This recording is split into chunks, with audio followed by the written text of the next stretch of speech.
Hey, what's going on, everyone? How you guys doing today? My name is Matt Jarbo. This is $3 Theater. And mind the mess, I'm in the process of fixing up my office, changing a couple things up, so everything's kind of whatever.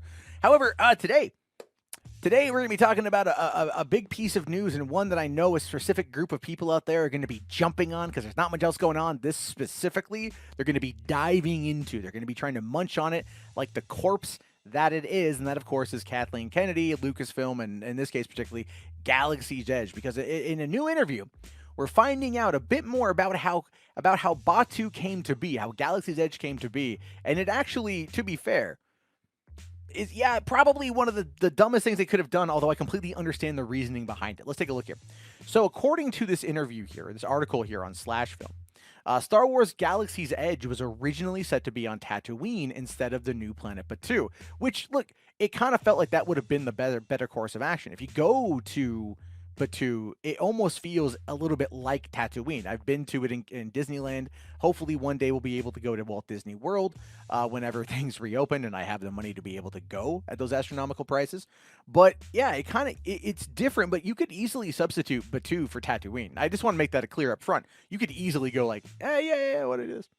Anyway, so it says here that former Walt Disney Resort Vice President Dan Cockerell recently sat down with an interview, and the conversation turned to the early development of Galaxy's Edge, which would have taken us to some very familiar locations. He says the Indiana Jones Theater, that was going to be the heart of Star Wars Land. The Mos Eisley Cantina, that was going to be right across from Star Tours, and we had all these great concepts with that. We'd gotten way down the path of art drawings. We hadn't done anything architectural or anything like that. So, interesting that the Indiana Jones Theater was going to be the heart of Star Wars Land, and then the Mos Eisley Cantina, that was going to be right across from Star Tours. Were they originally planning on replacing Tomorrowland with Galaxy's Edge? That would make the most amount of sense, to be fair, because that's where Star Tours is in Tomorrowland. They've got a big exhibit. I forget what it's called. Like, I think it's like the Depot Bay or something, where you can walk in, look at miniatures of Star Wars, and it's just, get your picture taken with like Chewbacca and shit, which I actually did when I was there. It was a lot of fun. And so, I mean, I could see that whole land becoming Galaxy's Edge. Instead, they picked up 14 more acres and they built it over there. But anyway, this is where it gets spicy. This is where it gets super spicy. So it ended up changing the direction of Galaxy's Edge. Well, according to Bob Iger and Kathleen Kennedy, they were looking ahead to the future of Star Wars, to the future, and the discussion between the two corporate leaders sparked a drastic change in the direction. Now, this is what everyone's going to be focusing on to. Kathleen Kennedy, her point of view was, there are way more Disney Star Wars stories ahead of us than behind us. So we should really think about, do we want to build a Tatooine and build what all the 50-somethings remember Star Wars is, or do we want to build something else which is going to appeal to all the upcoming generations who are going to know the new stories? And the answer to that is, both of those are correct. That is the truthful answer on that front right there. Both of those answers are correct. Do you want to do something that is considered nostalgic to bring in the 50-something-year-olds? Yes. Yes, because those people are going to then introduce their children to Star Wars. And they're going to start with the OT, with the original trilogy. When they dive into the original trilogy, those kids are going to see Tatooine as the first thing, outside of the Death Star, obviously. And they're going to see, Hoth, and they're going to see Endor, and they're going to see Bespin, and, they're going to see all of these places. And they're going to love those places, as we love. I'm not 50-something, I'm 38. But, I mean, I grew up with Star Wars.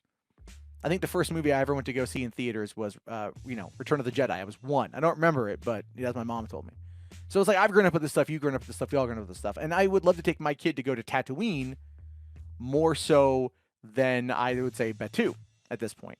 Like, even watching episode 5 of The Mandalorian, which is regarded as the worst episode of The Mandalorian, still, going back to the Mos Eisley Cantina, going back to Tatooine was pretty cool. And it was something that a lot of fans loved because they want to go back there again.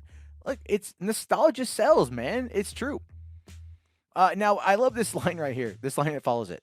That's the kind of foresight that got Kathleen Kennedy the job as president at Lucasfilm. Yeah, all right. Look, you want to say that? I can kind of buy it a little bit, I guess. But anyway, like, so yeah, to an extent, he's not entirely wrong. Lucas wanted Disney to continue things because he wanted them to continue his vision. That's why he chose Disney. He's been open about this. He chose Kathy because Kathy's been a long, multi-decade friend. We're talking 1979. She was Spielberg's assistant on Raiders. She was an associate producer on Temple of Doom in 1984. So yes, she's been around these guys. She co-founded Amblin with Spielberg and her husband Frank Marshall. Kathleen Kennedy has been around for years in this world. So yeah, I can see why George wanted to choose her. Some of her choices have been a little bit not good. But let's address this then from what it ultimately ended up becoming. Batuu, not Tattooine, for the new generation, not the old. That is a problem. I will fully admit that's a problem. They should have gone a bit more nostalgia. Now, from my understanding now, Galaxy's Edge is a little bit different. You've got R2 rolling around. You got a couple more little things rolling around that make it do feel a bit more on the nostalgic side. However, this is where I have the bigger problem with this whole situation here. So where does Batuu fit in all this stuff, right? Where does Batuu actually fit? Because if you go there and you realize that it's the Resistance versus the First Order, and then you go, okay, well, like the First Order is gone now. The Resistance has won because Batuu, the situation takes place before it's I think it's before Phantom. I think it's before The Force Awakens even, or whatever. But it's like either way, they modeled it around the Resistance versus the First Order, which was not a 40-year lineage of storylines from the Rebellion versus the Empire. So it made very little sense to me when I started really thinking about it to put it in a space and time that falls in line with the sequel trilogy, to open it only a few months before the end of the sequel trilogy, and to not find a way to tie it into more nostalgia. And that, of course, becomes the bigger problem here.